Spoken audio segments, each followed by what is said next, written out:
Peuple de Dieu, soyez bénis, bénis. Je vous salue partout où vous êtes. Je vous dis paix et grâce. Que l'amour de Yeshua HaMashiach soit avec vous. Soyez bénis, bénis, bénis partout où vous êtes. Aujourd'hui, nous allons parler de comment n'est-ce pas, garder ta délivrance. Peuple de Dieu, comment garder ta délivrance après que tu as eu ta délivrance, après qu'on a prié pour vous, ou après que vous-même, pour ceux qui ont de dons pour l'auto-délivrance, après que le Seigneur t'a délivré, qu'est-ce qu'il faut faire pour garder ta délivrance? Parce que oui, tu peux perdre encore ta délivrance, oui, tu peux le perdre. Et Yeshua HaMashiach nous a dit même, on va voir ces passages-là. Il a dit que si tu vas, ça peut revenir pire de ce que toi tu avais avant. Et qu'est-ce qu'il faut faire vraiment maintenant pour garder ta délivrance? Parce que dans des assemblées bien-aimées, il y a des démons en chair. Ces démons-là, ils s'appellent des démons d'incrédulité. Ce sont des démons d'incrédulité qui sont envoyés dans des églises pour spécialement travailler en ce qui concerne l'incrédulité. Donc, ce sont des démons qui travaillent pour faire tomber les enfants de Dieu dans l'incrédulité. Donc, parce qu'eux, ils vont manifester ces choses dans l'église que vous allez découvrir dans cette vidéo, comment ils fonctionnent pour amener l'incrédulité aux enfants de Dieu. Et qu'est-ce qu'il faut faire pour garder ta délivrance? Nous allons prier ensemble. Prions ensemble, bien-aimés dans le Seigneur. Après, je vais vous parler de comment les démons-là, ils fonctionnent et comment tu peux garder ta délivrance. Merci. Éternel Dieu, ta gloire te revienne. Dieu de gloire, Dieu de grâce. Miséricorde de Dieu, nous te bénissons, Père.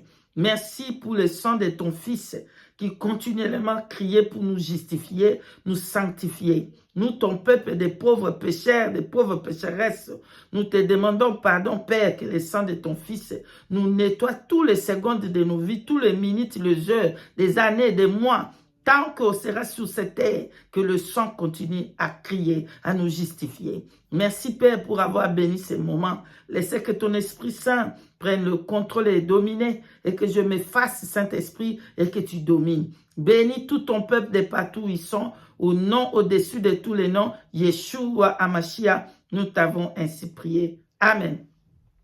Peuple de Dieu, pourquoi je vais faire cette vidéo? Alléluia. Pourquoi le Saint-Esprit va permettre que je fasse cette vidéo, bien-aimée? C'est parce que le peuple de Dieu sont devenus incrédules. Alléluia. Et ils ne savent pas comment garder la délivrance après que tu es passé dans la délivrance. Qu'est-ce qu'il faut faire? Est-ce que tu peux garder la délivrance là-bas pour toujours? Et comment les démons d'incrédulité fonctionnent dans les églises, dans les assemblées? Alléluia. Sans plus tarder, bien-aimés, nous allons prendre un livre. Alléluia. Nous allons prendre le livre de Jean. Jean chapitre 5, bien-aimés. Nous allons lire à partir du verset 13 à 14. Jean 5, 13 à 14, que j'ai lu au nom de Yeshua HaMashiach. Amen. Mais celui qui avait été guéri ne savait pas qui c'était, car Jésus avait disparu de la foule qui était en ces lieux. Depuis, Jésus le trouva dans le temple et lui dit, « Voici, tu as été guéri, ne pêche plus. Des pères qu'il t'arrive quelque chose de pire. » Parole du Seigneur Dieu, Amen. La parole de Dieu. Jésus, Yeshua HaMashiach, le Tout-Puissant, Jésus-Christ de Nazareth, il dit à cet homme dans la piscine de Bethesda, alléluia, cet homme qui ne marchait pas, si vous lisez tous les Écritures là, vous allez comprendre, alléluia. Cet homme était malade depuis 38 ans. Personne n'était là pour la jeter dans la piscine. Lorsque l'ange descendait, dans la piscine de Bethesda, il n'y avait personne pour les jeter parce que tout le monde voulait être premier dans la piscine. Et Jésus l'a délivré, Jésus l'a guéri. Mais Jésus, après l'avoir guéri, Jésus, il va dire quelque chose de très, très important, bien-aimé, dans le verset 14. Alléluia.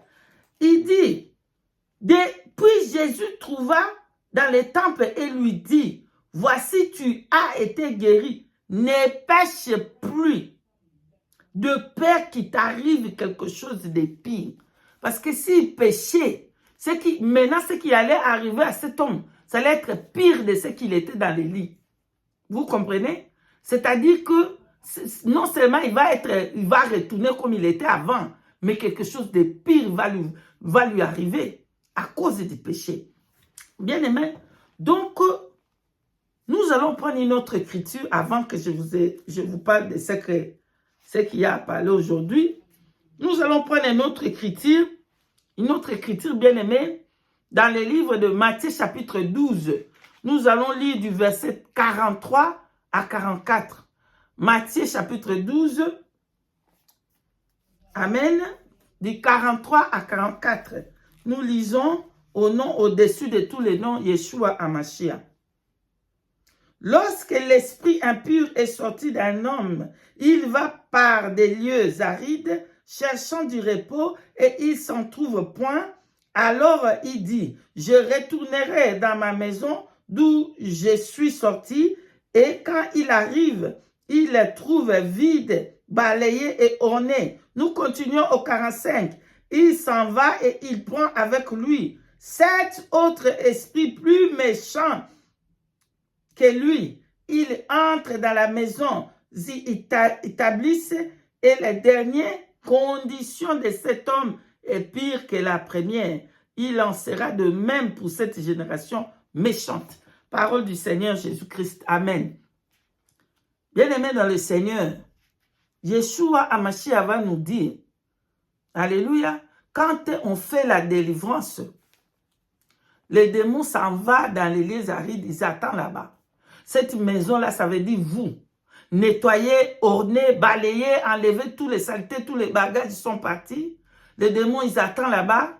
Et quand, après que tu ouvres encore une autre porte, parce que de ce que nous venons de dire là-bas, dans les livres de Jean chapitre 5 qu'on a lu tout à l'heure. Alléluia. Jésus disait, ne pêche plus. De pire qu'il t'arrive quelque chose de pire. Donc, quand il y a la délivrance et la personne continue dans le péché, il va lui arriver quelque chose de pire qu'avant. Alléluia. Donc, ici, nous allons prendre 3 choses. 3 choses que nous allons couvrir aujourd'hui. Alléluia. Pour continuer avec ta délivrance. Alléluia. Nous allons avoir 3 choses pour garder ta délivrance. Parce que c'est pour que tu as vu des servantes et des serviteurs de Dieu, ils ont prié pour toi. Mais le problème va et retourne. Tu te retournes toujours dans les mêmes circonstances. Qu'est-ce qui se passe? Alors nous allons couvrir 3 choses qu'il faut absolument avoir. Avant que je vous parle de ces 3 choses, j'aimerais quand même vous dire d'abord ce que moi je voyais dans des églises. Alléluia. Les démons d'incrédulité, comment ils travaillent dans les églises. Donc les démons des incrédulités, ils vont aller dans des églises. Ces démons-là, ce n'est pas des hommes normaux, c'est des démons humains. Donc eux, ce n'est pas des personnes, c'est des démons, des esprits impurs. Ils ont seulement pris le corps physique, mais ce sont des démons. Pardonne-moi. Ils ont pris le corps. Et ils travaillent maintenant dans des assemblées.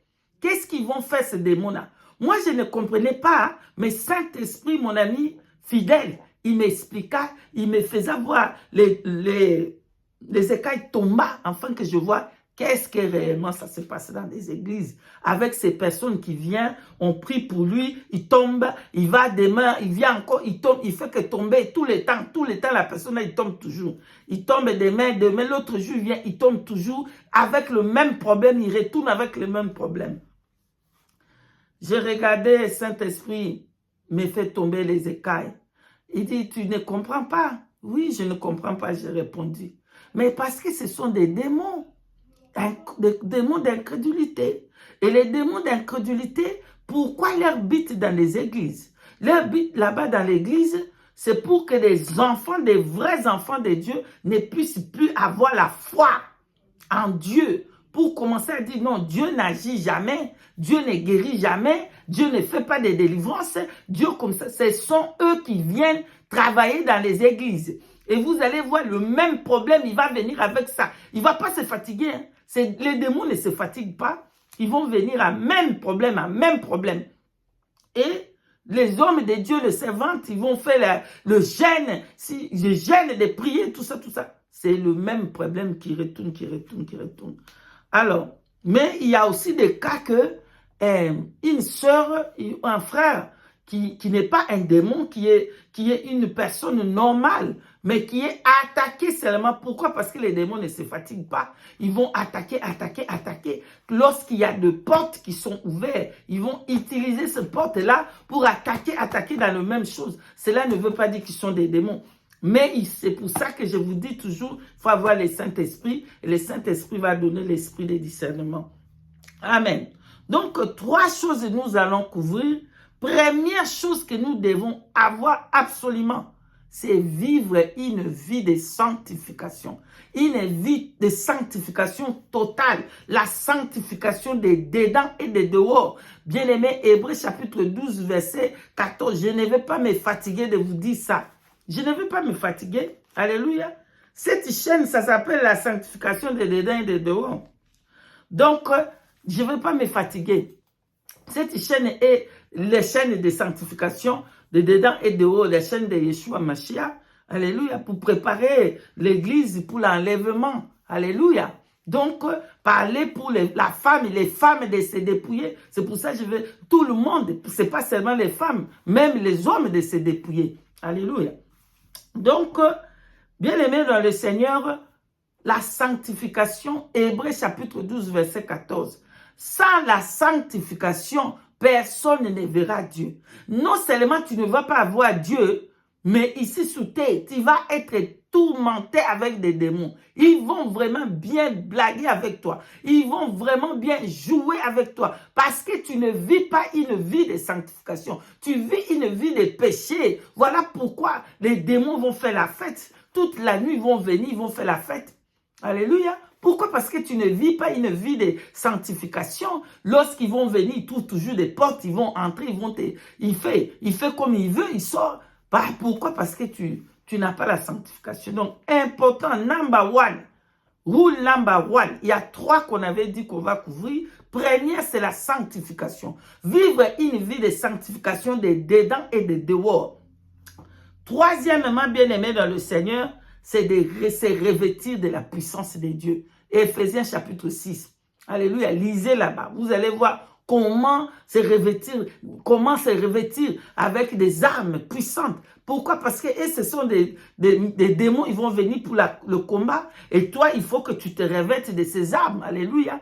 De l'évangile, de la vérité, de la ceinture, tout ça, de la chaussure d'évangile. Tout ça. Lisez Éphésiens chapitre 6. Vous allez comprendre qu'est-ce qu'il faut avoir pour combattre, pour résister aux œuvres de Satan. Il faut absolument avoir Éphésiens chapitre 6, les armes là. Alléluia. Donc, c'est revêtir de la puissance du Saint-Esprit. Ça, ils vont voir de loin et ils vont fuir. Mais avant que tu puisses être revêtu du Saint-Esprit, d'abord la crainte de Dieu, d'abord la sanctification, d'abord une vie de repentance. Cela ne veut pas dire que tu vas pas pécher. Tu peux tomber dans le péché, mais par erreur, tu tombes dans le péché tout de suite, tu te repens, tu te repens tout de suite. Amen. Donc voilà, la première, nous avons dit la sanctification. Deuxième, c'est revêtir de la puissance du Saint-Esprit. C'est revêtir de toutes les armes possibles. Alléluia. Pour résister à l'ennemi. Le deuxième que nous allons couvrir ici, c'est le porte du péché. Alléluia. Ça, c'est très, très important. Bien aimé, parce que si tu ne connais pas le porte du péché, ça te sera difficile pour fermer cette porte-là. Donc, voilà pourquoi je vais vous donner l'exemple de lorsque j'avais le coil ou le stérilet en moi et que j'étais attaqué par Satan. Vous pouvez regarder cette vidéo-là, je vais vous mettre les liens ici. Regardez s'il vous plaît, ça va vous aider. Donc, j'étais attaqué par Satan, il m'a attaqué la journée, la nuit et tout ça. j'avais une porte ouverte. Il y avait un péché, j'avais quelque chose de Satan en moi, dans mon corps. Voilà pourquoi je ne pouvais pas avoir la délivrance. J'ai gêné, j'ai vu des hommes de Dieu et tout ça, tout ça. Il n'y avait pas la délivrance. Jusqu'à ce que je vais enlever les stérilés, jusqu'à ce que je vais fermer cette porte-là. Et après, le Saint-Esprit, il fait la délivrance. Je suis délivré pour toujours. J'ai fermé cette porte. Est-ce que ça veut dire que moi, je vais encore aller prendre les stérilés? Jamais. Donc, j'ai fermé cette porte-là en prière, en délivrance, et le Seigneur m'a délivré. Donc, quand tu ne sais pas la porte qui est ouverte pour que ces démons-là viennent toujours, il faut chercher, demander au Saint-Esprit. Saint-Esprit, montre-moi la porte où c'est ouvert. Comme ça, tu fermes cette porte-là pour avoir le total délivrance. Mais ne pêche plus. Mais ne pêche plus. Alléluia. Même la femme addictée. Alléluia. La femme addictée, le Seigneur lui a dit, va, mais ne pêche plus. Vous voyez, va, mais ne pêche plus. Donc, les péchés, ça ouvre la porte sous notre malédiction. Oui, je vous dis la vérité. Le péché, c'est la malédiction. Quand tu as le péché, tu es attaqué, tu es comme ça, comme ça. Cela ne veut pas dire qu'un vrai enfant de Dieu ne peut pas tomber malade. Oui, nous avons vu Paul qui était malade, mais c'est pourtant et cependant, Paul, il était rempli du Saint-Esprit. Nous avons vu Élisée. Il est mort même malade jusqu'à ce qu'on est allé enterrer une personne qui était morte. La personne là touché seulement ses os et il est ressuscité. Donc, nous pouvons donner des exemples. Une personne bien remplie du Saint-Esprit, ils peuvent être malades, mais cela ne veut pas dire que la personne là est comment, alléluia, n'a pas le Saint-Esprit. Donc, voilà. Donc, bien aimé dans le Seigneur, les trois choses que nous devons absolument avoir. Lorsque vous voyez une personne dans les églises, il vient toujours avec, c'est le même problème. Il essaye, c'est les démons là, qu'ils essayent, n'est-ce pas, à enlever la foi dans les églises. Pour que l'église puisse ne plus avoir foi. Pour dire que Dieu ne fait rien. Dieu ne fait rien. Il voit la situation de cette personne. Ce n'est pas des humains, c'est des démons. Voilà les trois choses que nous devons absolument avoir pour garder notre délivrance. Ça pourrait qu'on peut te faire la délivrance aujourd'hui. Sec, gêne, 3 jours de sec. La délivrance est faite, après tu retournes, après 1 mois, le même problème. Est-ce que c'est l'homme de Dieu qui n'était pas vrai? Ou est-ce que c'est la servante de Dieu? Ou est-ce que c'est qui que ce soit qui t'a fait? Non, le problème c'est toi-même. Le problème c'est le porte qui t'ouvre, que tu ouvres ces portes-là et ça t'arrive le pire, comme Yeshua Hamashiach, Jésus-Christ de Nazareth a dit, hein, qu'on vient de lire là-bas. Il a dit que de peur que ça te revient quelque chose de pire. Pourquoi? Parce que tu as péché. Alléluia. Parce que tu pêches. Dans le livre de Jean 5, verset 14, il dit de peur que ça t'arrive quelque chose de pire. Amen. Donc, nous avons tous compris, pour garder ta délivrance, résister au diable. Résister jusqu'au bout. Résister de ne pas pécher. Voilà, je suis arrivé à la fin. Soyez bénis, bénis. Et si Dieu nous fait grâce, nous allons revenir. Partagez, s'il vous plaît, bien-aimés dans le Seigneur. Abonnez-vous massivement et partagez. Il y a beaucoup de messages que le Seigneur a donnés et nous allons les partager dans cette chaîne pour la gloire de notre roi, Yeshua Hamashiach. Soyez tous bénis et je vous dis shalom, shalom.